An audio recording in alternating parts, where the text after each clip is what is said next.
तुम्हें बोला था ना, तुम्हारे घर में तुम्हारे हाथ से पुजाई करवाऊंगा। पुजाई तो हो गया, अब पांव लगाई निकालिए, वरना दक्षिणा के बदले पांव तोड़ के पायल बना दूंगा। हम बिहारी गोलियों के बादशाह हैं, हमें कभी बंदूक मत दिखाना। अगर ट्रिगर दबाओगे तो गोली बाहर आकर बोलेगी। पाए लागू चिंटू साहब। हे नेता, अपने मुल्क के सबसे मजबूत सलाखों में कैद करवाना, क्योंकि हमारे मुंह से तो लोहा भी पिघल जाता है।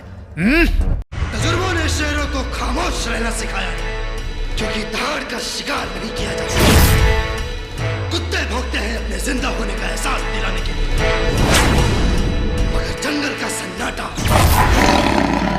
शेर की मौजूदगी बयां करता है। आप कितना शेर खाता रे? समझ ले, आज तोर खेल खत्म। गलती तेरी नहीं कि तूने मुझे दोबारा रोका, गलती मेरी है, क्योंकि मैंने तुझे उस दिन बराबर नहीं ठोका।